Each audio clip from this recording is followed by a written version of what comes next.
Can I see Mama? Come on. Can I see Mama? Are you going to hide? Yeah, she's going to hide. She doesn't want to do anything. Come on. Come here. Come on. Come here.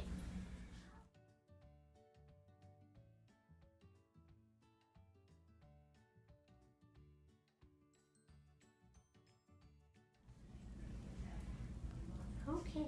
Come here. Come here. Come see Mama. Come on.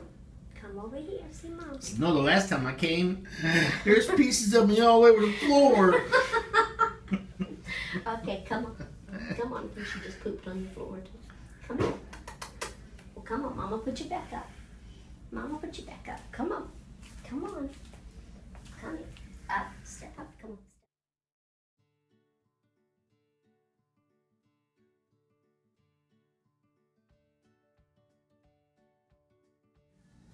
So they do have bacteria, and you couldn't see the cones. I mean, the yeast. But Well, all right, let me explain this to the film here. Okay, today is one of those days where the power of twos is really important. When, which is why we have 2 African grays. All right. As a general rule, I always tell people that the fecal floods themselves are an awesome diagnostic tool in a way that it actually concentrates organisms and so forth. But I've always been a firm believer, being an exotic veterinarian, that I get more answers off of a direct sample. The difference being is the pH and so forth of a fecal float actually changes the organisms and it stops them from moving if they are moving, and some things float and some things don't. So you really are limiting what it is that you can find in a fecal sample. When it comes to a direct, you're actually taking a piece or a sample of live stool, you're diluting it in something that you hope doesn't change the biology of the organism very much. Usually we'll use a little sterile water. And then we're actually looking for things that are swimming around. Ordinarily, I can find things in a direct sample that my other cohorts and so forth cannot find in a fecal float.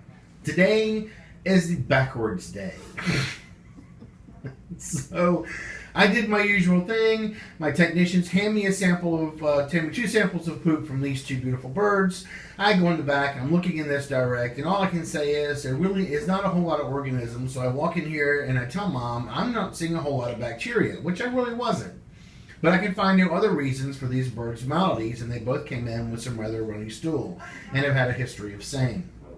So anyway, today is the day where, as I'm about talking to Mom about this sample, my technician sticks her head in the door and goes, wait a minute, there's a lot of rods in the float. And in theory, rods, bacterial rods specifically, should not be floating in a sample of poop.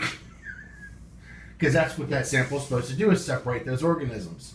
Anyway, so I go, I'm a big disbeliever. I go rummaging through the garbage. You must know how much I love you and these birds, by the way. I rummaged through the garbage to find 2 samples of crap on a slide so I can recheck the samples. Wasn't my fault. Yeah, for once, yeah, Joe's innocent. Yes. God, feels good. You want to do that on film? I'm innocent. Yeah, I thought it was worth documenting because that doesn't happen very often. But I'm good with it. So it turns out that on their sample, although mine was live and should not have discriminated against any organisms whatsoever, I didn't even find a budding yeast on my sample, but yet on hers, meaning Bonnie's, because she's the one that stuck her head in the door and said, Doc, you're full of crap. Basically said that they were rods. Turns out she had misinterpreted what her rods were. They really were megabacteria or Macrorhabdis, but we did find some budding yeast in her sample as well. Again, this is backwards day. For the first time in my 20 years that I can remember, we have actually found more stuff and a better diagnosis from a float or a concentration test than I did from my live poop test. So today's backwards day. I'm just going to hide in the office so I don't have to make too many more of these videos. We forgive you, bud. I think actually I'm due to be in surgery for the rest of the day, so God forbid. We do have one coming on. So anyway, for you future veterinarians, vet students, vet techs, and so forth, Never, never, never put all your cookies in one jar. Just basically do as many tests you possibly can to get as many the best answer you possibly can, and 9 times out of 10 you won't go wrong. These 2 birds are very glad that I listened to my technician, and very glad that we do 2 tests instead of 1, because I'd have sent these guys home with just a beneficial bacterial, and it would have done nothing for them. So anyway, that's where this is. We're going to recheck these guys in a week. They are going home with an antifungal, of which Joe has already concocted and is ready to go. You may want to get them some more syringes just for these birds. Yeah, I kind of thought I got 2, but okay. There's Joe making a noise like he just bit a syringe in half. So if you're going to put up some sound or some logic to those noises. All right. So that's where we're at. Again, power of 2. Having 2 sets of tests to check that 1 sample really made a difference for these 2 guys.